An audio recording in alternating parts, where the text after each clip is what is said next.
اس نے محض سر اس بات میں ہلایا تھا۔ حنیفہ نے بامشکل گہرا سانس لیا۔ کتنی غلط بات ہے، وہ افسوس سے کہہ رہے تھے۔ جاننا غلط بات ہے یا 1 سال سے جاننا غلط بات ہے؟ اس کے سوال پر وہ چہرہ پھیرے اس کی جانب دیکھنے لگے۔ دونوں۔ کیوں؟ جاننا کیوں غلط ہے؟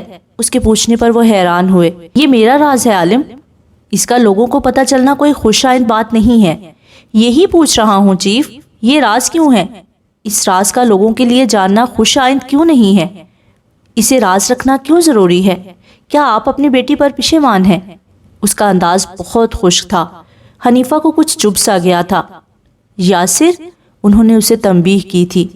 وہ اصل لیے بغیر جیبوں میں ہاتھ ڈالے کھڑا رہا۔ کیا آپ اس کے اپنی اولاد ہونے پر شرمندہ ہیں؟ کیا تمہیں اپنے بے ادب انداز کا ادراک ہے؟ وہ ناگواری سے ٹوکے بغیر نہیں رہ سکے تھے۔ یاسر نے انہی سپاٹ آنکھوں سے ان کی جانب دیکھا تھا۔ جو سوال آپ کو چبھنے لگے، ان سوالوں کے جواب اکثر بہت کڑوی حقیقت لیے ہوئے ہوتے ہیں۔ چیف، اگر آپ اس حقیقت پر شرمندہ نہیں ہیں تو کیوں آگے بڑھ کر اپنے تعلق کو واضح نہیں کر لیتے؟ آپ اس کے ساتھ شرمندہ ہیں یا نہیں؟ اس نے اپنا سوال اسی سختی سے دہرایا تھا۔ حنیفہ کو لمحے بھر کے لیے سانس لینے میں دشواری سی ہوئی تھی۔ نہیں، وہ میری بیٹی ہے، میرا حصہ ہے وہ۔ میں کیسے شرمندہ ہو سکتا ہوں اس کے اپنی اولاد ہونے پر؟ ان کی آنکھوں میں زخم سا ابھرا تھا۔ یاسر نے کندھے اچکائے۔ میرا اس حقیقت کو جاننا اتنا اہم نہیں ہے جتنا آپ کے لیے اس حقیقت کو قبول کرنا اہم ہے۔ جن رشتوں کو سر عام قبول نہیں کیا جائے وہ سب سے بڑا سوالیہ نشان ثابت ہوتے ہیں۔ رشتے قبول کرنے کی جرأت نہ رکھتے ہوں تو انہیں پہلی ہی دفعہ استوار کرنے کی جسارت بھی نہیں کرنی چاہیے۔ اگر ایسی جسارت کر بیٹھے ہیں تو آگے بڑھ کر ان رشتوں کو اون بھی کرنا چاہیے، چاہے دنیا ادھر کی ادھر ہو جائے۔ حنیفہ کو آج اندازہ ہوا تھا کہ وہ کتنا خشک تھا، اس کا انداز کتنا سرد اور بے لچک تھا۔ میں اس کے بھلے کے لیے ہی اتنے سال تک خاموش رہا ہوں۔ ان کی کمزور سی دلیل پر وہ لمحے بھر کو تلخی سے مسکرایا تھا۔ اسے کچھ یاد آ گیا تھا، کچھ بہت سرد سا۔ اس کے قدموں میں پھر سے وہی ٹھنڈک اترنے لگی تھی۔ جان لیں چیف، اتنے سال خاموش رہ کر آپ نے اس کے لیے کسی بھلے کو دعوت نہیں دی ہے۔ آپ کی خاموشی نے محض تکلیف دی ہے، اسے بھی اور آپ کو بھی۔ وہ اتنا سچ کیوں بولتا تھا؟ کوئی اس لڑکے کو بتائے کہ اتنی کڑوی سچائی کو سر عام بولنے سے پرہیز کیا کرے، لیکن وہ کسی کی سنتا ہی کہاں تھا۔ حنیفہ کو اپنے سامنے نظر آتی دنیا لمحے بھر کو دھندلی محسوس ہوئی تھی۔ میں بے بس تھا۔ انسان کبھی بے بس نہیں ہوا کرتے۔ اس نے ان کی تعویل پھر سے رد کر دی تھی۔ میں اسے بہت پیار کرتا ہوں، ہمیشہ سے کرتا تھا، بس کبھی اسے سر عام اپنی بیٹی کہنے کی جرأت نہیں کر پایا۔ وہ مجھے میری ایسی سنگ دلی پر کبھی معاف نہیں کرے گی۔ میں کبھی اسے اپنی بیٹی بننے پر راضی نہیں کر سکتا۔ یاسر، میں کیا کروں؟ ان کا سینہ تکلیف سے تنگ ہونے لگا تھا۔ وہ ہر رات سلینا کے ساتھ کے لیے تڑپ کر سوئے تھے۔ وہ اندر سے کہیں بہت زخمی تھے۔ اس نے ان کی جانب دیکھا تک نہیں، ایک لمحے کے لیے بھی نہیں۔ جانے کیوں؟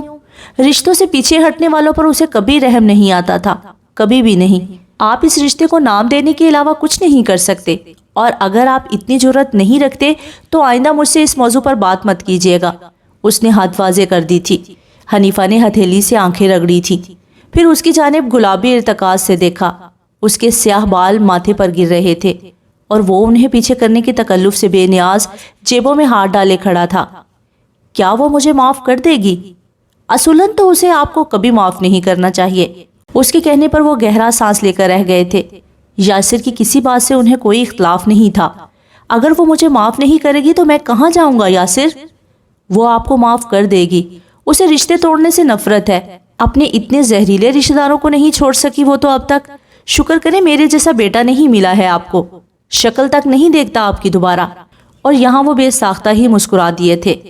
شکر تم میرے بیٹے نہیں ہو، مجھے صرف سردار عالم برداشت کر سکتے ہیں، آپ تو پہلے ہی مناظرے میں ڈھہ جائیں گے۔ اس نے پہلی دفعہ ہلکا سا مسکرا کر کہا تھا۔ چیف ہنس دیے تھے۔ ان کی ہنسی میں ہلکی سی نمی موجود تھی۔ اتنا سچ کیوں بولتے ہو تم؟ ہر کوئی اتنا سچ نہیں سن سکتا۔ جانتا ہوں، اس نے سر اس بات میں ہلایا تھا۔ کچھ پل وہ دونوں سامنے موجود شہر کو تکتے رہے۔ ان دونوں کا تعلق بہت عجیب سا تھا، بہت سرد اور نرم گرم سا۔ وہ بہت جذباتی ہے، بے وقوف اور جلدی رد عمل دینے والوں میں سے ہے۔ اس نے ماریا کے ساتھ اچھا نہیں کیا۔ وہ پہلے ہی اس کی سٹاکنگ کے لیے ایک ملیٹنٹ ہائر کر چکی ہے۔ مجھے اب اس کی پہلے سے بھی زیادہ فکر ہو رہی ہے۔ وہ موسم سرما کی نرم دھوپ کے باعث آنکھیں چھوٹی کیے سامنے دیکھتا رہا۔ دھوپ اب زردے کی مانند سفید عمارتوں پر پگھل کر گر رہی تھی۔ ماریا اب پتہ نہیں کیا کرے گی، وہ ان کی آواز میں ہلکورے لیتی فکر کو سمجھتا تھا۔ وہ اب ایک انتہائی گھٹیا بیان دے گی، وچ وہ سلینا کی کردار کشی کرنے کی کوشش کرے گی۔ اس کے کہنے پر حنیفہ کو کچھ اور بے چینی ہونے لگی تھی۔ یاسر کے اندازے بامشکل ہی غلط ہوا کرتے تھے۔ اب کیا کریں گے ہم؟ سب سے پہلے تو ساحر کو اس کا باڈی گارڈ مقرر کرے، اس کے سیٹ پر وہ اس کے ساتھ ہمہ وقت ہونا چاہیے۔ اور دوسری بات، سلینا کو منع کرنا ہوگا کہ وہ کوئی بھی جوابی رد عمل دینے سے پرہیز کرے فی الحال۔ اور اسے منع کون کرے گا؟ کیا وہ منع کرنے سے مان جائے گی؟ نہیں، آسانی سے تو نہیں مانے گی، لیکن ہو جائے گی راضی۔ میں نظر سے بات کرتا ہوں۔ وہ پلٹنے ہی لگا تھا کہ حنیفہ کی آواز پر ٹھہر سا گیا۔ کیا اس نے ماریا کے ساتھ اتنا بولڈ قدم اٹھا کر ٹھیک کیا ہے؟ وہ ان کے سوال پر ٹھہر گیا تھا۔ اس نے وہی کیا ہے جو سلینا کو کرنا چاہیے تھا۔ مجھے لگتا ہے کہ ایک اسی طرز کا چانٹا واجد کو بھی پڑنا چاہیے۔ حنیفہ نے اس کی جانب حیرت سے دیکھا تھا۔ واجد ہے ایک مصیبت، اور مجھے لگتا ہے کہ یہ مصیبت کسی دن مجھے بہت برا پٹے گی۔ کیا واجد دوبارہ سلینا کو تنگ کر رہا ہے؟ جی، اس کا کچھ بندوبست کرنا ہوگا۔ کیا تم اسے سیدھا کر سکتے ہو؟ وقت آنے پر ضرور کروں گا۔ ٹھیک ہے، چلو میرے ساتھ۔ نظر اور ساحر دونوں سے بات کرتے ہیں۔ سلینا کو اب واقعتاً ایک گارڈ کی سخت ضرورت ہے۔ اسی کے ساتھ وہ دونوں زینوں کی جانب بڑھ گئے تھے۔ صبح ڈھلے کافی وقت گزر چکا تھا۔ لکڑی کے فرش والے سفید محل پر کئی زرد لمحات پگھل کر بہتے چلے گئے تھے۔ سورج ٹھنڈا محسوس ہو رہا تھا۔ گھاس کے اونچے نیچے کتوں پر میسم پودوں کی تراش خراش میں مصروف تھا۔ اس نے جنگلی گھاس اکھاڑ کر سبزہ زار کی صفائی کر دی تھی۔ گھر کے اندر کچن سے اٹھا پٹخ کی آوازیں آ رہی تھی۔ ارمان آستینے پیچھے کو چڑھائے پاستا بنا رہا تھا۔ گوشت اور بھنے مسالے کی اشتہا انگیز مہک نے سفید محل کو اپنے احاطے میں لے رکھا تھا۔ میسم چونکہ سبزہ زار میں مصروف تھا تو اس نے کھانے کی ذمہ داری لے لی تھی۔ ویسے بھی کیس کے بعد اس کا سردار کے پاس چند دن ٹھہرنے کا ارادہ تھا۔ اس نے ایک نظر پیچھے مڑ کر دیکھا۔ سردار لاؤنج میں بلا جمان ہاتھ میں کوئی کتاب لیے پڑھ رہے تھے۔ کچن سے لاؤنج کا آدھا حصہ نظر آتا تھا۔ اسی پہر باہر سے میسم بھاگتا ہوا اندر داخل ہوا۔ سردار نے کتاب نیچے کیے بغیر کہا، کیوں بھاگ رہے ہو میسم؟ کیا اولمپکس کی دوڑ میں حصہ لینے کا ارادہ ہے؟ صاحب جی، وہ باہر ایک میم صاحب آئی ہیں۔ اب کے سردار نے کتاب نیچے کی تھی۔ وہ بھی آستینے برابر کرتا کچن سے باہر نکل آیا تھا۔ کون سی میم صاحب؟ کہتی ہیں ان کی گاڑی خراب ہو گئی ہے، شہر جانے کا کوئی ذریعہ نہیں، وہ باہر کھڑی ہیں۔ کیا میں انہیں اندر لے آؤں؟ اگلے ہی لمحات میں سردار اور ارمان کے سامنے سیب جیسے گالوں والی لڑکی کھڑی تھی۔ اس کے نکوش تیکھے اور بال سیاہ تھے، کندھوں سے ذرا نیچے گرتے سٹیپس میں کٹے بال۔ لباس سے وہ کوئی فیشن آئیکن لگتی تھی۔ اس کے رخسار پٹھانوں کی مانند دھوپ میں کھڑے رہنے کے باعث سرخ ہو رہے تھے اور سبز آنکھیں مسکرا رہی تھیں۔ گاؤں کے راستے میں پریاں کب سے اترنے لگی ہیں دادا؟ اور وہ بھی دن کی چمچماتی روشنی میں۔ اس نے سردار کی جانب جھک کر ہلکی سی سرگوشی کی تھی۔ سردار نے اس پر ایک نگاہ ڈالی اور پھر سامنے کھڑی لڑکی سے مخاطب ہوئے۔ آپ کا نام کیا ہے بیٹا؟ اور گاؤں کے سنسان راستوں پر اکیلی کیا کر رہی ہو؟ شہر کے راستے ہی جانا چاہتی تھی، لیکن کسی نے مجھے یہاں سے شارٹ کٹ بتایا تھا۔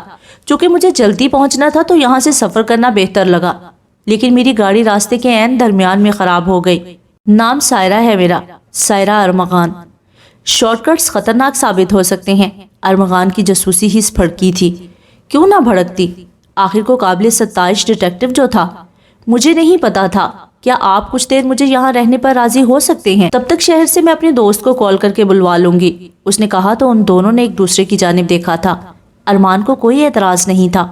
اسے تو پہلی نظر میں محبت ہونے کا خدشہ محسوس ہو رہا تھا۔ سردار بھی اسے تنہا سڑک پر چھوڑنے کے حق میں نہیں تھے۔ میسم البتہ تجسس سے بھرپور نگاہیں لیے اس خوبصورت میم صاحب کو دیکھ رہا تھا۔ کھانا کھایا ہے آپ نے؟ سردار نے پوچھا تو اس نے نفی میں سر ہلایا۔ چلو کوئی بات نہیں، ہمارے ساتھ کھا لینا۔ چاؤ میسم، کھانا لگاؤ۔ ارمان میسم کے پیچھے کچن کی جانب بڑھا تھا۔ سردار اسے اپنے ساتھ لیے لاؤنج میں آ بیٹھے تھے۔ سوری بیٹے، لیکن اس گھر میں کوئی عورت نہیں جو آپ کو کمپنی دے سکے۔ آپ کو مردوں کو ہی برداشت کرنا پڑے گا۔ اور سائرہ پہلی دفعہ ہنس پڑی تھی۔ مجھے کوئی اعتراض نہیں انکل، آپ اتنے سویٹ لگ رہے ہیں۔ سردار مسکرائے تھے۔ کتنا شوق تھا انہیں گھر میں بہو لے کر آئے، لیکن مجال ہے جو یاسر بدتمیز شادی کے لیے حامی بھرتا ہو۔ انہیں تو پوتا پوتی دیکھے بغیر ہی اس دنیا سے اپنا پتہ صاف ہوتا ہوا محسوس ہو رہا تھا۔ تم کیا گھور رہے تھے میڈم کو؟ اب اگر ان کی جانب دیکھا تو مجھ سے برا کوئی نہیں ہوگا۔ اس نے میسم کے ساتھ کھانا لگاتے ہوئے اسے گھر کا تھا۔ وہ حیران ہو کر اسے دیکھنے لگا۔ آپ بھی تو گھور رہے تھے، اس نے احتجاجاً کہا تھا۔ ارمان نے اسے دیکھا، یعنی واقعی دیکھا، میں اسے دیکھ رہا تھا۔ اسے بھی گھورنا کہا جا سکتا ہے، تمہاری زبان زیادہ ہی نہیں چل رہی ہے، اس نے ٹھہر کر اسے لتاڑا تھا۔ میسم دبک سا گیا۔ کھانا لگا اور پھر سب گول میز کے گرد سمٹ آئے۔ سائرہ اور دادا تو یوں گفتگو کر رہے تھے گویا ادب کی جماعت میں شانہ بشانہ پڑھتے رہے ہوں۔ وہ اور میسم چپ کر کے کھانا کھاتے رہے۔ کھانا کھا کر سائرہ کی کار چیک کر لینا ارمان، شاید تم کچھ کر سکو۔ ان کے کہنے پر سائرہ نے اپنی سبز آنکھیں اس کی جانب پھیری تھی۔ وہ اسے دیکھ کر نرمی سے مسکرایا تو وہ بھی جواباً مسکرا دی۔ ارمان کو اپنا دل کانوں میں دھڑکتا محسوس ہو رہا تھا۔ وہ نروس نہیں ہوتا تھا، لیکن وہ اس لڑکی کے سامنے نروس ہو رہا تھا۔ آپ گاؤں میں اکیلے رہتے ہیں؟ اکیلے کہاں، میرے دو پوتے ہیں، دونوں کی جابس شہر میں ہیں، البتہ یہ مجھ سے ملنے ہر ہفتے آتے رہتے ہیں، مجھے اکیلا پن محسوس نہیں ہوتا۔ وہ ان کا جواب سن کر مسکرائی تھی، پھر ارمان کی جانب دیکھا۔ کیا یہ آپ کے پوتے ہیں؟ ہاں، یہ بھی میرا پوتا ہی ہے ایک طرح سے۔ ایک طرح سے مطلب یہ میرے پوتے کا دوست ہے، لیکن عزیز مجھے بالکل اسی کی طرح ہے۔ ارمان کو سردار پر بے ساختہ ہی پیار آیا تھا۔ وہ اٹھ کر انہیں گلے لگا لیتا اگر جو سائرہ موجود نہ ہوتی تو۔ اور شہر والا پوتا، کیا وہ بھی اتنے ہی سویٹ ہیں؟ اس نے پوچھا تو کچن میں لمحے بھر کو خاموشی چھا گئی۔ شہر والا پوتا جتنا سویٹ تھا نا، وہ اس بارے میں بات بھی نہیں کرنا چاہتے تھے۔ ہاں، وہ الگ طرح کا سویٹ ہے، دادا کے زبردستی مسکرا کر کہنے پر ارمان کو بے ساختہ ہنسی آئی تھی۔ اس نے کھانس کر اپنی ہنسی روکی تھی۔ میسم نے بھی مسکراہٹ دبانے کے لیے چہرہ جھکا لیا تھا۔ کھانا کھا چکا تو وہ اس کے ساتھ باہر چلا آیا تھا۔ سردار اب آرام کی غرض سے لیٹنے جا چکے تھے۔ اس نے کار کا بونٹ اٹھایا اور پھر اسے روڈ پر ٹکا کر جھکا۔ سائرہ اس کے ساتھ آ کھڑی ہوئی تھی۔ گاؤں کی صاف ستھری سی سڑک پر دوپہر پگھل رہی تھی۔ سڑک کے اطرافی حصوں میں دور دور تک سورج مکھی کے پھولوں کی طویل زمینیں موجود تھی۔ وہ اس خوبصورت منظر کو دیکھ دیکھ کر تھک نہیں رہی تھی۔ ارمان اب آستینے چڑھائے ایک ٹیوب کو ہاتھ سے چھو کر محسوس کر رہا تھا۔ آپ کے ہاتھ، سائرہ نے بے ساختہ کہا تو اس نے چہرہ اس کی جانب پھیرا۔ ان دونوں کی آنکھیں چار ہوئی تھی۔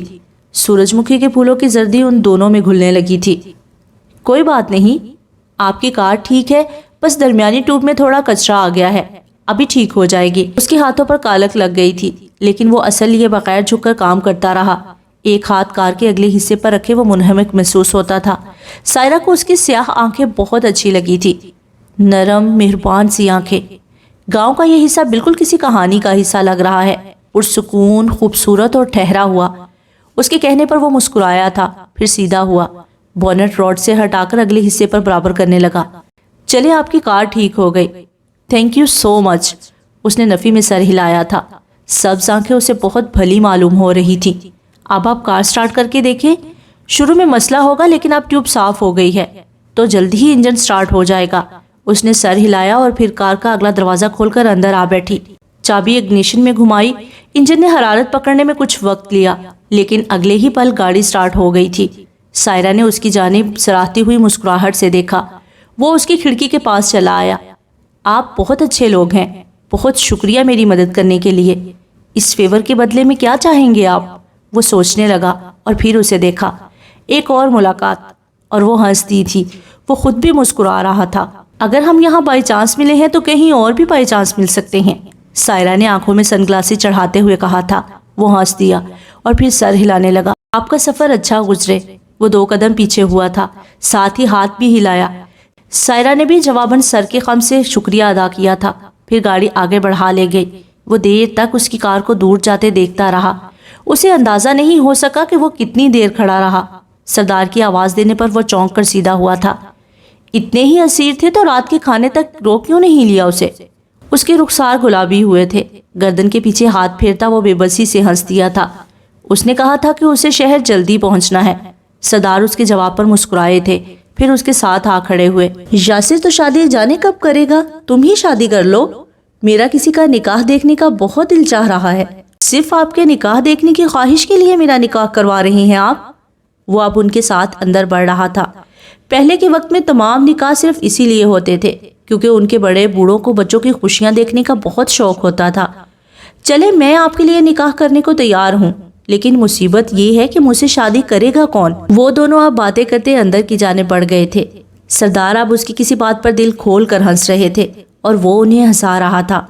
سورج مکھی کے پھول ہوا سے لہلہانے لگے۔ گاؤں کا راستہ اب کے دنوں تک ارمان کو معطر محسوس ہونا تھا۔ رات گئی تک وہ گھر لوٹا تو دروازے میں ہی رک سا گیا۔ ارمان اپنے کمرے سے باہر نکل رہا تھا، فون کو کان پر لگائے سنجیدگی سے دوسرے جانب کی بات سنتا ہوا۔ شاید ہیڈ آفس سے اسے حاضری کا اندیا جاری کیا گیا تھا۔ انویسٹیگیٹ ٹیم، کیا میرا نام بھی ان ڈیٹیکٹیوز کے ساتھ شامل کیا گیا ہے؟ اس نے ٹھہر کر پوچھا۔ یاسر نے اسے اشارتاً کیا ہوا پوچھا تھا۔ اس نے سر ہلا کر اسے خاموش رہنے کا اشارہ کیا۔ اوکے، میں آتا ہوں۔ میرے بریک کے دوران اگر مجھے دوبارہ کال کیا جا رہا ہے تو شاید کیس سنجیدہ ہے۔ جی میں وقت پر پہنچ جاؤں گا۔ آپ میٹنگ ارینج کر دیں۔ اگلے ہی لمحے اس نے فون رکھا تھا، پھر چہرہ اٹھا کر یاسر کو دیکھا۔ تمہاری ایجنسی میں سب ٹھیک ہے؟ اس کے سنجیدہ استفسار پر وہ ٹھٹکا تھا۔ ہاں، کیوں؟ کس کی کال تھی؟ دانش حیات کی تھی۔ وہ کہہ رہے تھے کہ گلیمر ایجنسی کی کسی ایکٹریس کے قتل کا کیس ہے۔ تم نے مجھے بتایا نہیں کہ جولیا کو بھی تھریٹ ملا ہے؟ اس کے آس پاس لمحے بھر کو سب کچھ رک سا گیا تھا۔ ہاں، کیسا کیس؟ کس کا قتل ہوا ہے؟ وہ فون پر نہیں بتا رہے، شاید معاملہ پیچیدہ ہے۔ میں معلومات لے کر تمہیں مطلع کر دوں گا۔ دادا سو گئے ہیں، کھانا گرم کر کے کھا لینا۔ وہ اب دوسرا نمبر ملا تھا باہر کی جانب بڑھ گیا تھا۔ اس نے اگلے ہی پل فون نکال کر تیزی سے نمبر ڈائل کیے تھے۔ ایک خدشہ، ایک خیال، اگلے ہی پل فون اٹھا لیا گیا تھا۔ سلینا کہاں ہو؟ ٹھیک ہو نا؟ اس نے چھوٹتے ہی پوچھا تو وہ دوسری جانب حیران ہوئی۔ ایک ہی دن میں اثر ہو گیا تم پر تو؟ وہ مسکرائی تھی لیکن وہ سنجیدہ تھا۔ فضول باتیں مت کرو۔ کہاں ہو تم اس وقت؟ وہ لفٹ کی بجائے زینوں سے چڑھ کر اپنے اپارٹمنٹ تک جا رہی تھی۔ آج سارا دن شوٹ میں مصروف گزرا تھا، وہ تھک چکی تھی، لیکن لفٹ سے جانے کا سوچ کر ہی اسے اپنا سانس گھٹتا ہوا محسوس ہونے لگا تھا۔ اسے وہ کھردری رسی اپنے گلے پر سلگتی ہوئی محسوس ہونے لگی تھی۔ میں اپارٹمنٹ جا رہی ہوں۔ لفٹ سے؟ نہیں، تم زینوں سے جا رہی ہو، رائٹ؟ اس نے اس پریشانی سے استفسار کیا تھا۔ ہاں، تمہیں کیسے پتا؟ تمہاری ہیلز کے زینے چڑھنے کی آواز آ رہی ہے۔ کیا کوئی اور بھی وہاں پر موجود ہے؟ وہ واقعتاً پریشان ہو گیا تھا۔ سلینا ٹھہر سی گئی، پھر چہرہ نیچے جھکا کر دیکھا۔ سیڑھیاں بے حد سنسان تھیں، کسی ذی روح کی موجودگی کا احساس نہیں ہوتا تھا۔ کوئی نہیں ہے یہاں، میں اکیلی ہوں۔ آس پاس گردن گھما کر دیکھو، کیا سی سی ٹی وی نظر آ رہا ہے؟ اس نے یاسر کے کہنے پر چہرہ اٹھا کر آس پاس دیکھا تھا۔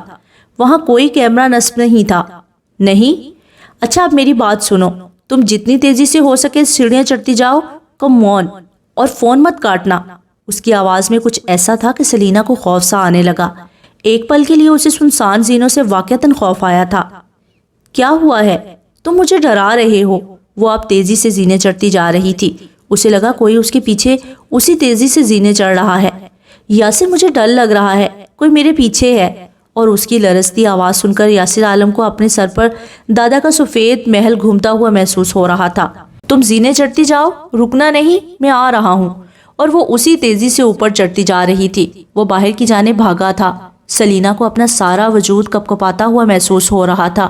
اسے لگا وہ کسی بھی لمحے پیچھے سے دھر لی جائے گی۔ اسے اپنے جسم کے ہر مسام سے پسینہ بہتا ہوا محسوس ہو رہا تھا۔ یاسر، میں آ رہا ہوں۔ اور اسی پل کسی نے اسے بالوں سے کھینچ کر پیچھے کی جانب گھسیٹا تھا۔ اس کی دلخراش چیخ پر دوسری جانب موجود یاسر نے بریک پر یک لخت ہی پیر رکھا تھا۔ کار ایک جھٹکے سے رک گئی تھی۔ وہ پاگلوں کی طرح اسے پکار رہا تھا، لیکن اس کا فون زینوں پر ہی کہیں گر گیا تھا۔ سیاہ لباس سے ڈھکا وجود اب اسے بری طرح نیچے کی جانب گھسیٹ رہا تھا۔ وہ ہچکیوں سے روتی اپنے آپ کو آزاد کروا رہی تھی۔ اللہ کا واسطہ ہے، مجھے چھوڑ دو۔ کال چل رہی تھی۔ یاسر نے تیزی سے گاڑی آگے بڑھائی تھی، اتنی تیزی سے کہ ٹائر لمحے بھر کو چڑچڑا اٹھے۔ وہ اب اسے زبردستی گھسیٹ رہا تھا۔ وہ اپنے بال چھڑاتی مدد کے لیے چلا رہی تھی۔ یک لخت ہی حملہ آور نے اس کے رخسار پر تمانچہ مارا تو وہ بلبلا کر نیچے جا گری، اور جو ہی وہ اس پر جھکنے لگا تو کسی جانب سے پڑی لات پر پیچھے دیوار سے جا لگا۔ سلینا نے بے یقینی سے چہرہ اٹھا کر دیکھا تھا۔ حملہ آور کی آنکھوں میں حیرت سی ابھر آئی تھی۔ اگلے ہی پل وہ اٹھ کھڑی ہوئی۔ آنے والے نے لمحے بھر کو اس کی جانب پلٹ کر دیکھا تھا۔ اس کی آنکھیں گہرے بھورے رنگ کی تھیں، ٹھنڈی جما دینے والی۔ اگلے ہی پل وہ حملہ آور کی جانب مڑا اور اسے پوری قوت سے مکہ دے مارا۔ وہ شدید غصے میں تھا۔ اس کی خوبصورت ہاتھوں کی مٹھیاں بغیر رکے حملہ آور کو زخمی کر رہی تھیں۔ وہ بغیر کچھ کہے اسے مار رہا تھا۔ پھر ایک زوردار لات ماری تو وہ زینوں سے کہیں نیچے جا گرا۔ وہ اگلے ہی پل پلٹ کر سلینا کی جانب آیا تھا۔ آپ ٹھیک ہیں؟ ٹھنڈی آنکھوں میں نرمی سی ابھری۔ سلینا کو جواب دینے میں وقت لگا تھا۔ جی، آپ زخمی ہیں؟ اس نے اس کی پیشانی سے نکلتا خون دیکھ کر کہا تھا، پھر اسی تیزی سے زینے اترا۔ اگلے کئی لمحات میں وہ اس حملہ آور کو پولیس کے حوالے کر رہا تھا۔ عمارت کے باہر اہلکاروں اور مکینوں کا جمع غفیر سا لگ گیا تھا۔ اسی پل داخلی دروازہ کھول کر یاسر تیزی سے اندر کی جانب بڑھا تھا، لیکن پھر وہ اگلے ہی پل رک سا گیا۔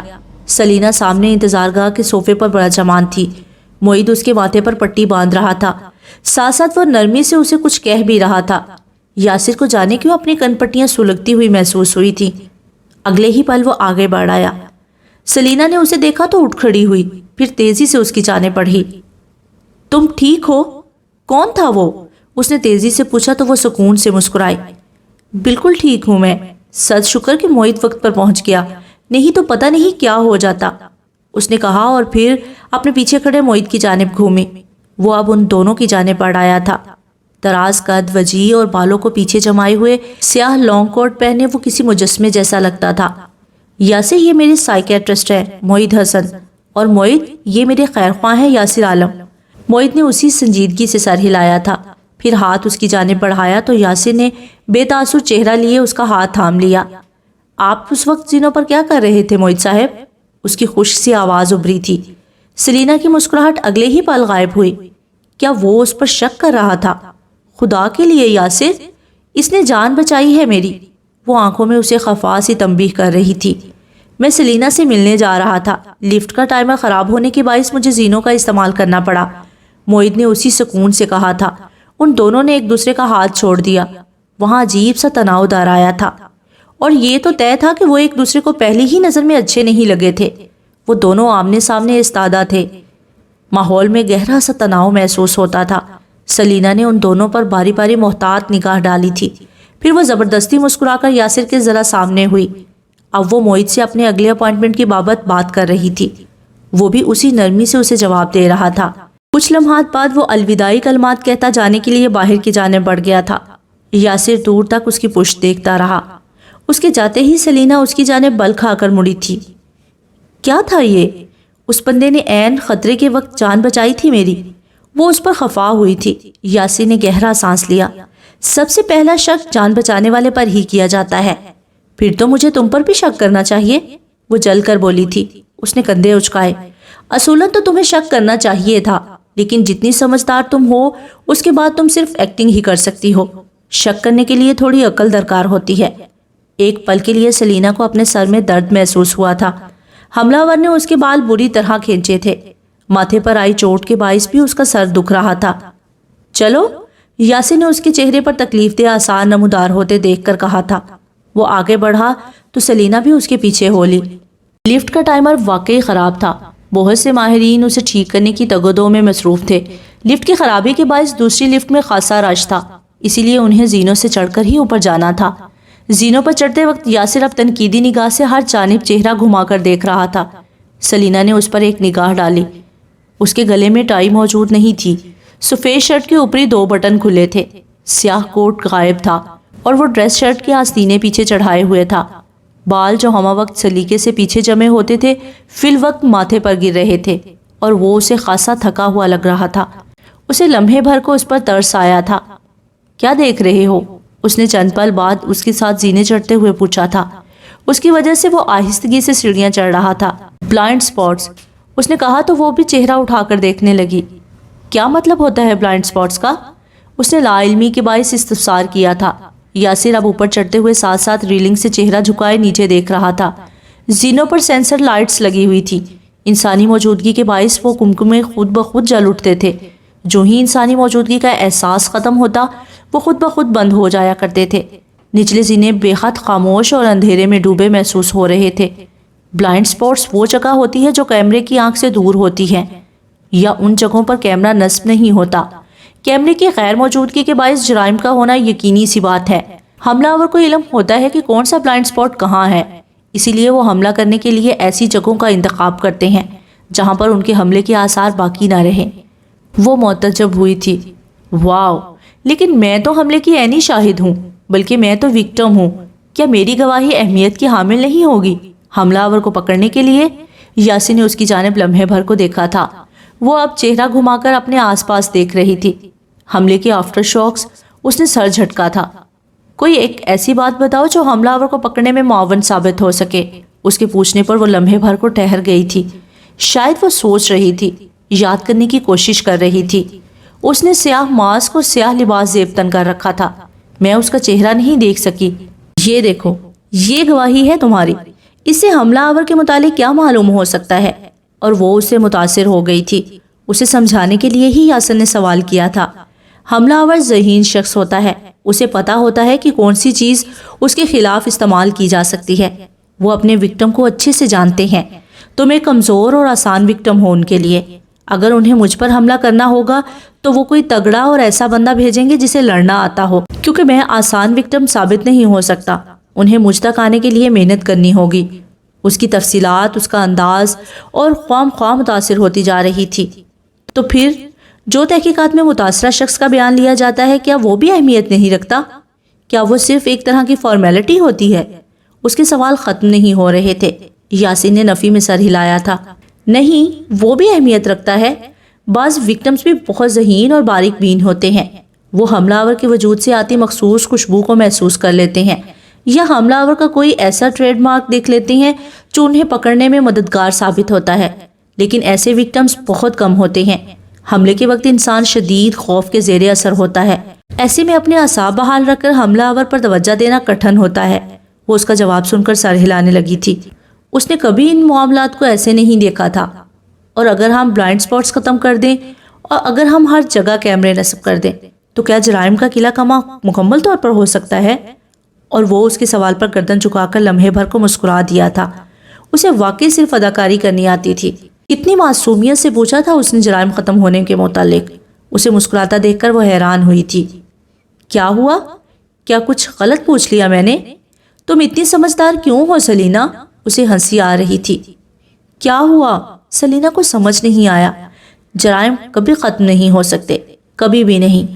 ہاں، بلائنڈ سپاٹس کو ختم کر کے ہم جرائم کا ریشو کم کر سکتے ہیں، لیکن اسے ختم کبھی بھی نہیں کر سکتے. کیمرے کی آنکھ کو دھوکہ دینا، سکرین اور وائس فریز کر دینا، CCTV footages delete کرنا یا پھر فوٹیج کو مینیپولیٹ کر دینا، یہ سب کام بآسانی ہو جاتے ہیں. جرائم پیشہ افراد مذاق نہیں ہوتے، وہ انتہائی زیرک لوگ ہوتے ہیں. اس کی جانب سے دیا گیا جواب سلینا کے 14 طبق روشن کر گیا تھا. اسے تو لگا تھا کہ شاید کیمرے نصب کر کے سب کچھ گرفت میں آ سکتا ہے. اس کے لیے دنیا اور انسان اتنے ہی سیدھے تھے. اپنی بیوقوفی پر لمحے بھر کو وہ خود بھی ہنسی تھی. یاسین نے چہرہ پھیر کر اس کی جانب دیکھا. وہ ہنستی جا رہی تھی. مجھے لگا تھا کہ بس کیمرے لگا کر ہم سارے جرائم کی روک تھام کر سکتے ہیں. وہ ہنس رہی تھی. ہنسنے سے اس کی شہد رنگ آنکھیں چھوٹی ہو جاتی تھیں. کچھ شک نہیں کہ تم نے انویسٹرز کی فوج کے سامنے ماریہ حسن کو چانٹا مارا تھا. ایسی باتیں کیسے سوچ لیتی ہو تم؟ اس کا پرتجسس استفسار سن کر سلینا کو اپنی حرکت پر اور بھی ہنسی آئی تھی. دیکھ لو، یہ صرف میں ہی سوچ سکتی ہوں. کیا تم ایسی باتیں سوچ سکتے ہو؟ اس نے رک کر پوچھا تو یاسر نے سر نفی میں ہلایا. وہ ایسی باتیں واقعی نہیں سوچ سکتا تھا. ایسی باتیں سوچنے کا فن صرف سلینا مظہر کے پاس تھا. اگلے ہی پل وہ راہداری میں آ نکلے تھے. ان دونوں کا رخ سلینا کے اپارٹمنٹ کی جانب تھا. وہ اب موبائل نگاہوں کے سامنے کیے اپنی اور ماریہ کی وائرل ہوئی ویڈیو دیکھ رہی تھی. کمنٹ سیکشن میں اس کے خلاف لوگوں نے بہت غلط باتیں لکھی ہوئی تھیں. وہاں ایسے جملے درج تھے کہ وہ چلتے چلتے لمحے بھر کو ٹھہر گئی تھی. یاسر بھی رک گیا تھا. پھر اس کے فون کی اسکرین پر نگاہ ڈالی تو گہرا سانس بھر کر رہ گیا. اگلے ہی پل اس نے اس کے ہاتھ سے فون اچکا تو وہ چونکی. مت دیکھو. اس نے ساتھ ہی اس کا موبائل بھی آف کر دیا تھا. مجھے دیکھنے تو دو. وہ سب باتیں غلط ہیں. مجھے انہیں جواب دینا ہوگا. اپنے خلاف کمنٹس پڑھ کر اسے نئے سرے سے تکلیف ہوئی تھی. کیا کوئی تم پر بھروسہ کرے گا؟ اور اس کے سوال پر وہ یکدم ہی خاموش ہو گئی تھی. لیکن میں نے کبھی واجد کو دوبارہ حاصل کرنے کے لیے ایسا قدم نہیں اٹھایا. مجھے وہ واپس نہیں چاہیے. شدت جذبات کے باعث اس کی آنکھوں میں آنسو آ گئے تھے. سچ بولتے ہوئے بھی دنیا کی نظروں میں جھوٹا ثابت ہو جانا ایک اذیت ناک احساس تھا. کیا تم بھی میرا یقین نہیں کر رہے ہو؟ کیا تمہیں بھی لگتا ہے کہ میں واجد کی ازدواجی زندگی تباہ کر رہی ہوں؟ یاسر کے بے تاثر چہرے کو دیکھ کر لمحے بھر کے لیے اسے شک سا گزرا تھا. وہ چپ چاپ کھڑا رہا. اس کی خاموشی سلینا کو بری طرح چبھی تھی. اگلے ہی پل اس نے اس کے ہاتھ سے فون جھپٹا۔ اگر تمہیں بھی ایسا ہی لگتا ہے تو کیوں مجھے اپارٹمنٹ تک چھوڑنے آئے تھے تم؟ وہ اس پر چلائی تھی۔ حملے کی تکلیف اور احساس زیاں سب کچھ تازہ ہو کر پھر سے اذیت دینے لگا تھا اسے۔ تم لوگوں کو اپنے سچ پر ایسے یقین نہیں دلا سکتی سلینا۔ تمہیں جذباتیت کے علاوہ کچھ اور سوچنا ہوگا، ایسا لاہے عمل جس کے بعد لوگ تمہارے بیان پر یقین کر سکیں۔ انہیں یقین دلانے کے لیے تمہارے پاس مضبوط جواز ہونا ضروری ہے۔ یا تو لوگوں کی پرواہ کرنا چھوڑ دو وہ کیا سوچتے ہیں، یہ تمہارا مسئلہ نہیں ہونا چاہیے، لیکن اگر تم اس سب کو نظر انداز نہیں کر سکتی تو ایسا لاہے عمل ترتیب دو جو انہیں تمہارے سچ پر یقین کرنے پر مجبور کر دے۔ میرے یقین کرنے یا نہ کرنے سے کوئی فرق نہیں پڑتا۔ اس کی کمپوز سی آواز ابری تھی۔ سلینا کے جذباتی رد عمل کو وہ سمجھتا تھا۔ اس کی بات سن کر اس نے تھکن زدہ سی سانس خارج کی تھی۔ پھر وہ اس سے مزید کوئی بات کہے بغیر انہی تھکے قدموں سے اپنے اپارٹمنٹ کی جانب بڑھ آئی تھی۔ وہ اسے خاموشی سے جاتا ہوا دیکھ رہا تھا۔ جب وہ دروازے کے پار غائب ہو گئی تو وہ بھی زینوں کی جانب چلا آیا۔ ساتھ ساتھ وہ فون بھی کان پر لگا چکا تھا۔ ارمان، کہاں پر ہو تم؟ اس نے اپنی کار وسیع و عریض رقبے پر پھیلے بنگلے کے سامنے روکی اور پھر اسی سنجیدگی سے باہر نکل آیا۔ اس کا رخ اب اندر کی جانب تھا۔ کئی ملازمین نے اسے ٹھہر کر سلام کیا تھا۔ وہ کسی کا بھی جواب دیے بغیر تیزی سے آگے بڑھ رہا تھا۔ اس کی خوبصورت ہاتھوں کی اوپری جلد ہلکی سی خراش زدہ تھی۔ وہ پرواہ کیے بغیر آگے بڑھتا رہا اور پھر لاؤنج کے پار خاصے فاصلے پر موجود ٹی وی ہال کی جانب چلا آیا۔ شیشے کا دروازہ دھکیلا تو دونوں نفوس چونک کر اس کی بے وقت آمد پر دم بخود ہو گئے۔ واجد اٹھ کھڑا ہوا تھا۔ وہ واجد کے بالکل برابر آتا تھا۔ ان میں ذرا سا فرق تھا، بالکل ذرا سا۔ تم یہاں کیا کر رہے ہو؟ واجد کی پیشانی پر بال ابھرے تھے۔ اسی ناگواری سے پوچھا۔ ماریا بھی اس کی موجودگی پر اٹھ کھڑی ہوئی تھی۔ اسے کسی انہونی کا احساس ہوا تھا۔ اس کی ٹھنڈی آنکھیں واجد سے ہوتی ہوئی ماریا پر پھسلی تھیں۔ اگر سلینا کو نقصان پہنچانے کے لیے آئندہ کسی بھی لوزر کو ہائر کیا تو مجھ سے برا اس روئے زمین پر تمہارے لیے کوئی نہیں ہوگا۔ اس کی آواز بھی اتنی ہی ٹھنڈی تھی جتنی کہ اس کی آنکھیں۔ ماریا کا چہرہ لمحوں میں ہی سفید ہوا تھا۔ کیا مطلب؟ کس کی بات کر رہے ہو؟ واجد بری طرح چونکا تھا۔ چہرہ ذرا سا پھیر کر بے یقینی سے ماریا کی جانب دیکھا۔ وہ میری پیشنٹ ہے۔ اس کی ذہنی صحت میرے لیے بہت اہمیت کی حامل ہے۔ تمہاری بیوی اس کی ذہنی حالت تباہ کرنے پر تلی ہوئی ہے واجد حسن، اور اس سے پہلے کہ میرا صبر جواب دے جائے اپنی بیوی کو سمجھا لو۔ میں آئندہ تم میں سے کسی کو بھی تنبیہ کرنے نہیں آؤں گا۔ اور اسی کے ساتھ وہ پلٹ گیا تھا۔ اس کا اوور کوٹ چلنے کے باعث مخالف سمت میں اڑ رہا تھا۔ وہ معید حسن جو کبھی اپنے ستیلے بھائی کے زہریلے رشتے کی جانب دیکھتا تک نہیں تھا، آج وہ محض اپنی ایک پیشنٹ کے لیے اسے تنبیہ کرنے چلا آیا تھا۔ اور کچھ اصول تھے جن کی وہ کبھی خلاف ورزی نہیں کیا کرتا تھا۔ اب پیچھے سے ماریا اور واجد کے بلند آواز سے بحث کرنے کی آوازیں آ رہی تھیں، لیکن وہ کسی بھی چیز کا اثر لیے بغیر باہر کی جانب بڑھتا جا رہا تھا۔ وہ گھر جانے کا ارادہ ملتوی کر کے ارمان کے پاس پولیس کے ہیڈ کوارٹر چلا آیا تھا۔ اس تھانے کے ساتھ ڈیٹیکٹیوز کا آفس بھی موجود تھا۔ کیسز کی نوعیت کے حساب سے ہی وہاں پر کام کیا جاتا تھا۔ اگر کیس پیچیدگی لیے ہوئے ہوتا تو اسے ڈیٹیکٹیوز کی ٹیم کو دیا جاتا تھا، اور اگر کیس چھوٹی نوعیت کا ہوتا تو پولیس کے افسران اسے دیکھا کرتے تھے۔ کئی سالوں تک تو پولیس ہیڈ کوارٹر نے ڈیٹیکٹیوز کی مداخلت کو برداشت ہی نہیں کیا تھا، لیکن وقت کے ساتھ ساتھ ان کے وجود کو قبول کرتے جا رہے تھے۔ وہ سب قابل لوگ تھے۔ ان کی قابلیت نے اپنا آپ منوا لیا تھا۔ میٹنگ روم سے باہر نکلتے ارمان پر اس کی نگاہ پڑی تو وہ اس کی جانب بڑھ آیا۔ حملہ آور کہاں ہے؟ اس کے پوچھنے پر ارمان نے عارضی جیل کی جانب اشارہ کیا تھا۔ لاک اپ کے پیچھے سلاخیں مضبوطی سے پکڑے حملہ آور کھڑا انہی کی جانب دیکھ رہا تھا۔ اس سے تفتیش کرنے پر کیا معلوم ہوا؟ کچھ خاص نہیں، وہ خود کو سٹاکر فین بتا رہا ہے۔ جھوٹ بول رہا ہے یہ، اس نے سرعت سے کہا تو ارمان نے سر اس بات میں ہلایا۔ وہ بھی یاسر سے متفق تھا۔ کیا یہ ملیٹنٹ ہے؟ اس کے سوال پر وہ چونکا تھا۔ ملیٹنٹ؟ کیا مطلب؟ سلینا کے پیچھے ایک ملیٹنٹ سٹاکر کو دیکھا گیا تھا۔ اس کے جواب پر ارمان اس حملہ آور کی جانب دیکھنے لگا۔ ٹیسٹ کریں؟ کہتے ہی وہ لاک اپ کی جانب پڑ گیا تھا، پھر چابی سے دروازہ کھول کر اندر داخل ہوا اور اپنے پیچھے دروازہ بند کر لیا۔ یاسر اب اس کے کیبن میں رکھے ٹیبل کے ساتھ ٹک کر کھڑا اسی جانب دیکھ رہا تھا۔ وہ جانتا تھا کہ ارمان کیا کرنے والا تھا۔ اگلے ہی پل ارمان نے حملہ آور پر اچانک سے وار کیا تو وہ لمحے بھر کو بجلی کسی تیزی سے ایک جانب ہو گیا۔ رات کے اس پہر آفس انسانوں سے خالی تھا۔ محض سلاخوں کے اوپر موجود سفید چپتی روشنی والا کمکمہ جل رہا تھا۔ اس نے اسی تیزی سے اس پر دوسرا وار کیا تو وہ اپنا بچاؤ کرتا ایک جانب کو ہوا۔ اچھا تو تم تھے وہ جو اب تک سلینا کو پریشان کر رہے تھے، اس نے سمجھ کر سر ہلاتے ہوئے کہا تھا۔ لمحے بھر کو حملہ آور کی آنکھیں پھیل سی گئی تھی۔ میں وہ نہیں ہوں۔ اس کی زبان میں ہلکی سی لکنت تھی، شاید وہ بولنے میں دشواری کا سامنا کیا کرتا تھا۔ کیا تم جانتے ہو کہ مارنے سے پہلے بچنا سکھایا جاتا ہے؟ انسان کتنا بھی محتاط کیوں نہ ہو جائے، لیکن اس کے نارمل عادتیں اس کا نشان ہمیشہ ثبت کر جاتی ہیں۔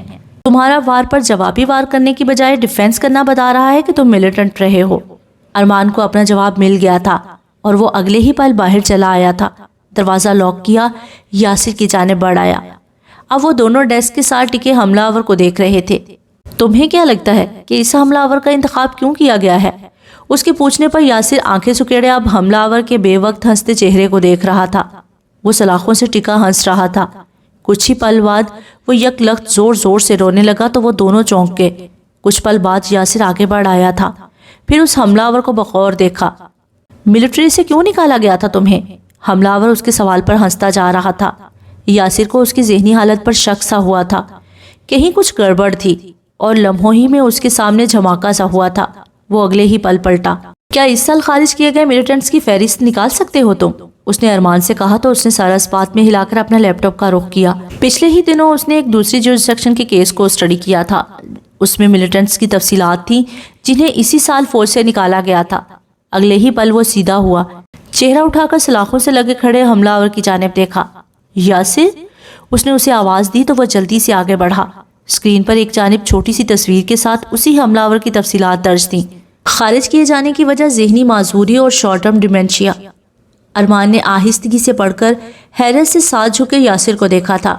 وہ گہرا سانس لیتا سیدھا کھڑا ہو گیا۔ انہوں نے ایک ذہنی معذور شخص کو کیوں ہائر کیا؟ ارمان پوری طرح الجھ گیا تھا، تاکہ اس پر کوئی کیس ثابت نہ ہو سکے اور ذہنی معذوری کے باعث وہ کورٹ سے باعزت طور پر بری کیا جا سکے۔ ذہنی عارضے کے باعث اس حملہ آور کا کوئی بھی بیان قابل بھروسہ نہیں ہوگا۔ وہ اگر ان کا نام لے گا بھی تو کوئی اس پر یقین نہیں کرے گا۔ ایک ذہنی معذور شخص کے کسی بھی بیانیے پر یقین نہیں کیا جا سکتا۔ یہ ایک بہت ذہین موو تھا۔ اس کے تجزیے پر ارمان چونکا تھا۔ یاسر ٹھیک کہہ رہا تھا۔ نام کیا ہے اس کا؟ اس نے حملہ آور کو بغور دیکھتے ہوئے ارمان سے پوچھا۔ وہ اب چہرہ جھکائے لیپ ٹاپ سے اس کا نام پڑھ رہا تھا، رحیم دین۔ وہ دونوں اب بالکل خاموشی سے رحیم دین کو دیکھ رہے تھے۔ کیا وہ واقعتاً ذہنی معذور تھا یا یہ سب ایک ڈرامہ تھا؟ تم نے مجھے کس کیس کا بتایا تھا؟ کون سی ایکٹریس کے قتل کی بات کر رہے تھے تم؟ وہ اب دھیمی آواز میں پوچھ رہا تھا۔ ارمان نے گہرا سانس لیا۔ سمرین رضا، اس کا قتل ہوا ہے۔ 3 دن قبل ہی کیس فائل کیا گیا ہے۔ مجھے اور کئی قابل قدر افسران کو اس کیس کی تحقیقات کے لیے ٹیم میں اکٹھا کیا گیا ہے۔ کل سے ہم سب آفیشیل تحقیقات شروع کریں گے۔ تمہاری ایجنسی میں کوئی مسئلہ چل رہا ہے یاسر؟ اس نے کہا تو وہ اپنے جوتے کی نوک کو دیکھنے لگا۔ یہی بات اسے حنیفہ نے بھی کہی تھی۔ کیا میں کیس کی فائل دیکھ سکتا ہوں؟ اس نے کچھ پل بعد چہرہ اٹھایا تھا۔ ارمان نے اس کی جانب دیکھا۔ تم جانتے ہو نا، تم کیس کی فائل نہیں دیکھ سکتے جب تک تمہارے پاس اجازت نامہ نہ ہو اس کی تحقیقات کرنے کا۔ اس کے پوچھنے پر یاسر نے گہرا سانس لیا تھا، پھر سر اس بات میں ہلایا۔ اور میں ایک ایسا افسر ہوں جسے غیر قانونی عمل سے نفرت ہے۔ کیا تم پھر بھی مجھ سے اس فائل کو مانگنے کی ہمت رکھتے ہو؟ اس نے ایک بہت بیزار نگاہ ڈالی تھی ارمان کے چہرے پر۔ نہیں دینا تو مت دو، میرے پاس اور بھی بہت سے طریقے ہیں فائل نکلوانے کے۔ وہ ہاتھ باندھے اسی سکون سے ڈیسک کے ساتھ لگا کھڑا تھا۔ ارمان نے اس پر ایک ملامتی نگاہ ڈالی تھی۔ اگر میں تمہیں ایک ایسی عارضی پوزیشن دے دوں جو تمہیں اس کیس کے ہر مدوجزر سے آگاہ رکھے تو کیسا رہے گا پھر؟ اور وہ جو جوتے سے زمین کھرچ رہا تھا لمحے بھر کو رک سا گیا۔ آہستہ سے چہرہ اٹھا کر اسے دیکھا، آنکھیں سکیڑی۔ کیا مطلب؟ مطلب یہ ہے کہ کل ہماری ٹیم تمہاری ایجنسی کا دورہ کرے گی۔ ہمیں تمہارے سیکیورٹی سسٹم کے بڑے افسران سے کیس کو لے کر بات کرنی ہے۔ میٹنگ میں یہی طے ہوا ہے کہ کسی قابل باڈی گارڈ کو بھی تحقیقات میں شامل کیا جائے گا تاکہ ایجنسی کے متعلق کیس کو حل کرنے میں آسانی ہو۔ مجھے تم سے بہتر کوئی نام نہیں لگا تھا، اس لیے اپنے سینئرز کو تمہارے نام سے آگاہ کر دیا ہے میں نے۔ اور اب مجھے ایسے مت دیکھو جیسے تم مجھے مکہ مارنے والے ہو۔ ابھی تک طے نہیں کیا گیا کسی کا نام۔ اس نے کندھے اچکا کر بہت مزے سے بات سمیٹی۔ یاسر کا دل کیا کہ واقعتاً ایک عدد مکہ اسے جڑ ہی دے۔ 1000 دفعہ منع کیا ہے کہ میری اجازت کے بغیر مجھے ادھر ادھر مت پھنسایا کرو۔ اس کا موڈ سخت خراب ہوا تھا۔ ارمان نے تو جیسے سنا ہی نہیں، ڈٹائی کے ساتھ کھڑا رہا۔ اب کل ہم چیف حنیفہ سے باڈی گارڈ کے متعلق بات کریں گے اور یقیناً وہ تمہارا ہی نام لیں گے، کیونکہ کیونکہ تم آلریڈی ان سے بات کر چکے ہو۔ اس نے اس کا جملہ تیزی سے اچک کر مکمل کیا تھا۔ ارمان ہنس دیا۔ او یاسر، تم اتنے ذہین ہو۔ اس نے ضبط سے بھرپور ایک نگاہ ارمان پر ڈالی تھی۔ میں ذہین ہونے کے ساتھ ساتھ ایک شدید کمینہ انسان بھی ہوں جو تمہارے یہ دانت اسی لمحے توڑ سکتا ہوں۔ کل تک سامنے مت آنا میرے۔ وہ اسے گھرک کر باہر کی جانب بڑھ گیا تھا۔ ارمان اس کے انداز پر ہنستا رہا۔ وہ باہر کی جانب بڑھ آیا تھا، پھر کئی لمحات اپنی کار میں خاموشی سے بیٹھا رہا۔ اگلے ہی لمحات میں اس کی کار سلینا کے اپارٹمنٹ کے سامنے کھڑی تھی۔ رات خاصی گہری ہو گئی تھی، اسی لیے سڑک پر کسی زی رخ کا گمان تک نہیں ہوتا تھا۔ وہ اب اپنی کار سے پشت ٹکائے سلینا کی گلاس ونڈو کو چہرہ اٹھائے تک رہا تھا۔ کچھ تھا جو اسے گھر جانے سے روک رہا تھا۔ سحر کے گارڈ کرنے پر وہ اس کی حفاظت سے بے فکر ہو سکتا تھا۔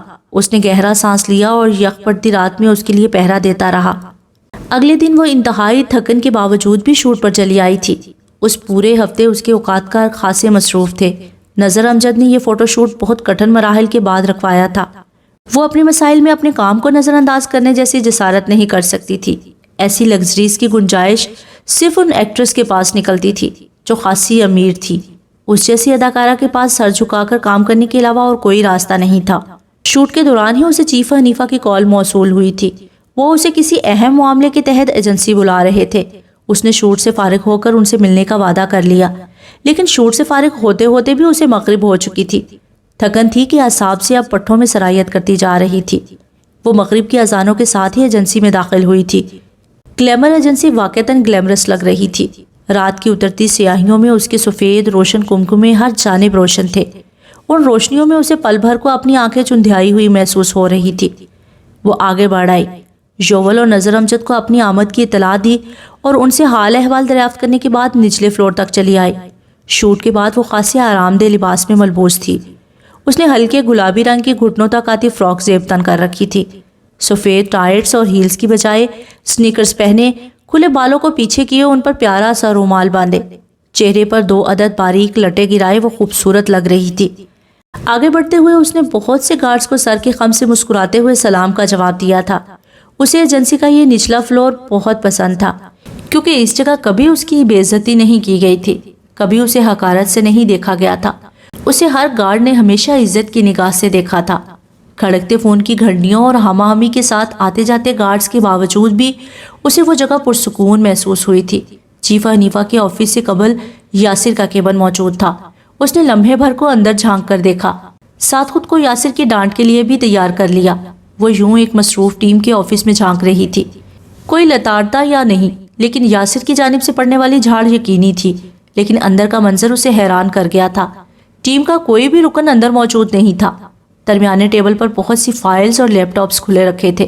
ایسا لگ رہا تھا جیسے وہ کسی افتاد کے آنے پر اپنے آفس سے اٹھ کر گئے تھے۔ اسی مصروف ٹیبل کے پار کوئی تھا جو نماز پڑھ رہا تھا۔ وہ ٹھہر گئی تھی، پھر آہستگی سے اندر چلی آئی۔ وہ سیاہ کوٹ کرسی پر ڈالے محض ڈریس شرٹ میں ملبوس نماز ادا کر رہا تھا۔ اترتی مغرب میں اگر کوئی منظر خوبصورت ہو سکتا تھا تو سلینا کے لیے وہ یہی منظر تھا۔ اس کے پرسکون رکوع اور سجدے کی حرکات و سکنات اسے رک کر دیکھنے پر مجبور کر گئی تھیں۔ اس نے کبھی نہیں سوچا تھا کہ کسی کو نماز پڑھتے دیکھنا بھی اتنا دلچسپ ہو سکتا ہے۔ اسی پہر زار یاسر کو آواز دیتا اندر داخل ہوا تو سلینا نے اسے یک لختی لبوں پر انگلی رکھ کر خاموش رہنے کا اشارہ کیا۔ اس کے ہاتھ میں ایک کھلی فائل موجود تھی، شاید وہ اسے کچھ دکھانے لایا تھا۔ یاسر پر نگاہ پڑتے ہی وہ معذرت خواہانہ سا مسکرا کر باہر کی جانب بڑھ گیا۔ وہ سلام پھیرنے کے قریب ہی تھا کہ سلینا کو چیف حنیفہ کی جانب سے کال کر لیا گیا۔ وہ اسے یوں ہی چھوڑ کر ان کے آفس کی جانب بڑھ گئی تھی۔ سلام پھیر کر لمحے بھر کے لیے یاسر نے پلٹ کر دیکھا تھا، وہاں کوئی بھی موجود نہیں تھا۔ آپ کو ایجنسی کی جانب سے ایک باڈی گارڈ اسائن کیا جا رہا ہے سلینا۔ آپ ورک پلیس یا پھر کسی بھی جگہ اس گارڈ کے بغیر نہیں جائیں گے۔ اگر آپ اس کے بغیر جائیں گے تو آپ کو مجھے اپنی مجبوری سے پہلے ہی آگاہی دینی ہوگی۔ کیا آپ کو اس اقدام پر کوئی اعتراض ہے؟ وہ چند پل ان کا شفیق سا چہرہ دیکھتی رہی تھی، پھر سیدھی ہو بیٹھی۔ مجھے کوئی اعتراض نہیں ہے، میرے پاس معترض ہونے کا کوئی جواز موجود نہیں، لیکن بس یہ بتا دیں کہ مجھے کون سا گارڈ دے رہے ہیں آپ۔ وہ چند پل اس کے استفسار پر اسے دیکھتے رہے تھے۔ وہ ہمیشہ ایسے سوال کیا کرتی تھی جو سب سے کم اہمیت کے حامل ہوا کرتے تھے، وہ بھی ایسی معصومیت سے کہ اس پر غصہ نہیں آیا کرتا تھا۔ اگلے ہی پل وہ اسے اپنے ساتھ لیے آفس سے باہر چلے آئے تھے۔ کشادہ سی راہداری میں بہت سے گارڈز ٹولیوں کی صورت میں بٹے ہوئے تھے۔ اسی ہماہمی کے دوران اسے یاسر بھی نظر آ گیا۔ وہ کسی سینئر گارڈ کے ساتھ کھڑا نقشہ ہاتھ میں لیے گہری سنجیدگی سے گفتگو کر رہا تھا۔ اس نے ایک طائرانہ نگاہ تمام گارڈز پر ڈالی۔ وہ سب جیسے کہیں جانے کی تیاری میں لگ رہے تھے۔ اگلے ہی پل اس نے سوالیہ سا پلٹ کر حنیفہ کی جانب دیکھا تھا۔ یہ سب کیا کر رہے ہیں چیف انکل؟ وہ بھی گارڈز کی پھرتیلی حرکات و سکنات دیکھتے بتانے لگے۔ یہ سب ایک ایکٹریس کی باہر ملک سے پاکستان داخلے کی سیکیورٹی ریگولیشنز کی تیاری کر رہے ہیں۔ جب بھی کوئی ایکٹریس باہر ملک سے پاکستان آتی ہے تو ایئرپورٹ پر اس کے آنے کی اطلاع پھیلنے کے باعث خاصا رش ہو جاتا ہے۔ فینز اور رپورٹرز کے جمع غفیر کو قابو رکھنا پڑتا ہے۔ اوپر سے وہ جگہ حساس ہوتی ہے۔ ایسی جگہوں پر حملے ہونا بہت عام بات ہے۔ اسی لیے ہمارے وہاں پر موجود گارڈز ہمہ وقت ایجنسی کے سیکیورٹی سسٹم سے رابطے میں رہتے ہیں۔ یہاں پر موجود ایک قابل افسر ان کے پورے گروپ کو ریگولیٹ کر رہا ہوتا ہے۔ وہ خاموش ہوئے تو اس کے لب اوہ میں سکڑے۔ یاسر اب تک ہاتھ میں نقشہ لیے ساتھ کھڑے سینئر گارڈ سے گفتگو کر رہا تھا۔ یاسر، وہ وہاں گارڈ سے کیا ڈسکس کر رہا ہے؟ اس نے متجسس ہو کر پوچھا تو حنیفہ نے گہرا سانس لیا۔ آج ہمارے ایک قابل ریگولیٹری افسر کا سڑک حادثہ ہو گیا ہے، جس کے باعث ایمرجنسی کے تحت اب کسی اور کو ایئرپورٹ سیکیورٹی ریگولیٹ کرنی ہوگی۔ اسی ریگولیشن کے لیے یاسر اس سینئر گارڈ سے بات کر رہا ہے۔ مطلب وہ سیکیورٹی کو جانچ کر آخر تک ان گارڈ سے رابطے میں رہے گا۔ اس نے سمجھ کر پوچھا تو حنیفہ نے نرمی سے مسکرا کر سر اس بات میں ہلایا تھا۔ پھر یک لخت ہی ساحر کے سامنے سے گزرنے پر سلینا کو اس کی جانب متوجہ کیا۔ یہ گارڈ جو ابھی آپ کے سامنے سے گزر کر گیا ہے، یہ آپ کا پرسنل باڈی گارڈ ہوگا۔ ساحر نام ہے اس کا، ہماری ایجنسی کا انتہائی قابل اور منجا ہوا گارڈ۔ سلینا نے بغور اس پھرتیلے سے ساحر کو دیکھا تھا۔ وہ کسرتی جسم کا اونچا سا بندہ تھا۔ اس کی اور یاسر کی اٹھان بالکل ایک جیسی تھی۔ یہ، اس نے مایوسی سے کہا تو حنیفہ نے چونک کر اس کی جانب دیکھا۔ کیوں، کیا ہوا؟ انکل، کیا آپ مجھے وہ والا گارڈ نہیں دے سکتے جس کی آنکھیں سرمئی رنگ کی ہیں؟ اس نے چیف کو دکاندار ہی سمجھ لیا۔ نہیں بھائی، یہ نہیں، وہ والا جوتا دکھائیں جو پنک رنگ کا ہے۔ لیکن مسئلہ یہ تھا کہ چیف دکاندار نہیں تھے۔ وہ یاسر کسی شیشے کے باہر سجا جوتا نہیں تھا جو اس کی خواہش پر اسے دے دیا جاتا۔ نہیں، وہ آپ کو نہیں مل سکتا، حنیفہ نے کہا تو اس نے خفگی سے ان کی جانب دیکھا۔ وہ اس کی خفا نگاہوں پر مسکرا دیے تھے۔ وہ اتنی پیاری تھی کہ اسے دیکھتے رہنے کو دل چاہتا تھا۔ وہ کیوں نہیں؟ وہ منمنائی تھی۔ چیف اب تمام گارڈز کو سیکیورٹی روم کی جانب بڑھتے دیکھ رہے تھے۔ سب سے آخر میں یاسر اندر کی جانب بڑھا تھا۔ اس نے ایک پل کے لیے چیف کو دیکھا تو وہ چونکے۔ کیا میں دیکھ سکتی ہوں کہ گارڈز ریگولیشنز کیا کرتے ہیں؟ اس کے سوال پر وہ حیران ہوئے تھے، پھر سر نفی میں ہلایا۔ نہیں، پلیز پلیز پلیز۔ وہ بچوں کی طرح ضد کرنے لگی تو حنیفہ کو بہت کچھ بگڑتا نظر آنے لگا۔ کیا وہ اس کے چہرے کے ساتھ اسے منع کر سکتے تھے؟ اوکے، لیکن آپ وہاں کوئی بات نہیں کریں گی، بالکل چپ رہنا ہوگا آپ کو، ٹھیک ہے؟ ان کے راضی ہونے پر وہ پرجوش سی سر اس بات میں ہلانے لگی۔ اسے خود بھی نہیں پتا تھا کہ وہ کس بات پر اتنا خوش ہو رہی تھی، لیکن وہ بس یاسر کو دیکھنے کے خیال سے ہی خوش ہو گئی تھی۔ کیبنز بہت حد تک خالی محسوس ہو رہے تھے۔ گارڈز سیکیورٹی روم کے اندر تھے۔ وہ دونوں بھی بلی کی چال چلتے بے حد آہستگی سے اپنی منزل مقصود کی جانب بڑھ رہے تھے کہ یکایک سلمان کے سامنے آ جانے پر ڈر کر سیدھے ہوئے۔ وہ اپنے آفس سے نکل رہے تھے۔ ان دونوں کو دیکھ کر رک سے گئے۔ لمحے بھر کو آنکھیں چھوٹی کر کے انہیں سر سے پیر تک دیکھا۔ وہ دونوں اب ان کی جانب دیکھتے زبردستی سے مسکرا رہے تھے۔ چیف سلمان کو لمحے بھر کے لیے ہنسی آئی تھی۔ یہ کیا ہو رہا ہے؟ آپ دونوں کہاں جا رہے ہیں؟ حنیفہ نے خشک لبوں پر زبان پھیر کر انہیں دیکھا تھا، پھر انہیں کوہنی سے تھام کر ایک جانب کو ہوئے۔ سلینا نے زندگی میں پہلی دفعہ مجھ سے کسی بات کی خواہش کی ہے چیف، میں اسے منع نہیں کر سکا۔ وہ بس گارڈز کی سیکیورٹی ریگولیشن کو خاموشی سے دیکھنا چاہتی ہے۔ میں اس کے ساتھ ہی اندر رہوں گا، کوئی مسئلہ نہیں ہوگا۔ سلمان نے ایک نگاہ اس کے لجاجت بھرے چہرے پر ڈالی تھی، پھر ایک نظر پلٹ کر سلینا کی جانب دیکھا، لمحے بھر کو گہرا سانس لیا اور اپنا بازو ان سے آزاد کیا۔ اوکے، سر اس بات میں ہلا کر انہیں اجازت دی تو حنیفہ بے ساختہ ہی مسکرا اٹھے، پھر سر کے خم سے ان کا شکریہ ادا کر کے سلینا کی جانب بڑھ آئے۔ وہ دونوں اب پھر سے بلی کی چال چلتے آگے بڑھ رہے تھے۔ سلمان ان دونوں کو مسکرا کر دیکھتے رہے۔ انہیں ایسے دیکھ کر بس ایک ہی لفظ یاد آیا تھا ان کے ذہن میں، کیوٹ۔ اسی مسکراہٹ کے ساتھ سر جھٹکتے وہ آگے بڑھ آئے تھے۔ سلینا اور حنیفہ سیکیورٹی روم کا دروازہ دھکیل کر اندر داخل ہوئے۔ اس کا سانس لمحے بھر کو رک سا گیا تھا۔ وہ محض ایک روم نہیں تھا، بلکہ وہاں ایک الگ ہی طرح کی دنیا سانس لے رہی تھی۔ روم خاصا وسیع و عریض تھا۔ کئی کیبنز گولائی کی صورت میں بنے تھے اور اس کیبن میں موجود ہر ٹیبل پر گارڈ برا جمان تھا۔ ان کے سامنے قیمتی اور جدید طرز کے کمپیوٹرز رکھے تھے۔ انٹرنیٹ کی تیزی باقی راؤٹر سے کہیں زیادہ تیز رفتار تھی۔ سامنے بڑی سی اسکرین نصب تھی۔ اس اسکرین کے ساتھ ہی کئی چھوٹی اسکرینز بھی موجود تھیں۔ روم کی بتیاں گل تھیں۔ محض کمپیوٹرز اور سامنے موجود اسکرین کی روشنی نے روم میں مبہم سا اندھیرا بکھیر رکھا تھا۔ وہاں کی بورڈ پر تیزی سے انگلیاں چلنے کی آوازیں آ رہی تھی۔ اسکرین پر ایئرپورٹ پر لگے ہر کیمرے کی فوٹیج لائیو کور کی جا رہی تھی۔ اس نے اسی مبہم سی روشنی میں یاسر کو تلاش کرنا چاہا، لیکن وہ اسے کہیں بھی نظر نہیں آ رہا تھا۔ شاید فوکس رکھنے کے لیے سیکیورٹی سسٹم کی زائدہ ضرورت بتیاں گل تھیں۔ حنیفہ نے اسے اشارہ کیا تو وہ چونک کر آگے بڑھ آئی۔ وہ احساس کیے بغیر دروازے میں ہی ٹھہر گئی تھی۔ حنیفہ نے اس کے لیے ایک خالی کرسی لا کر رکھی تو وہ خاموشی سے بیٹھ گئی۔ وہ خود بھی اس کے ساتھ ہی کرسی کھینچ کر بیٹھ گئے تھے۔ یکایک اسکرین پر شور سا ابھرا۔ شاید وہ ایکٹریس پاکستان پہنچ گئی تھی۔ اسی پہر ایک درمیانی لائٹ روشن ہوئی۔ اس درمیانی روشنی تلے یاسر کھڑا تھا۔ سفید شرٹ کی آستینیں پیچھے کی جانب موڑے، کان میں بلوٹوتھ لگائے، بالوں کو ہاتھ سے پیچھے کرتا ہوا۔ اس سپاٹ لائٹ میں وہ لمحے بھر کو بہت وجیح سا لگا تھا۔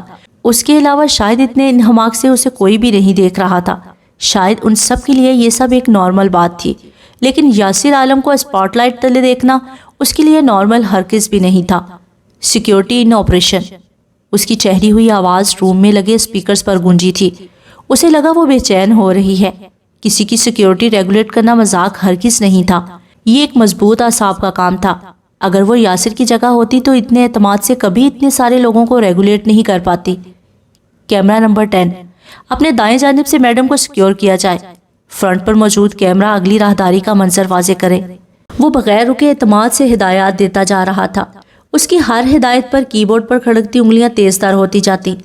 سیف علی، کیا آپ کا مائکروفون ٹھیک سے کام نہیں کر رہا؟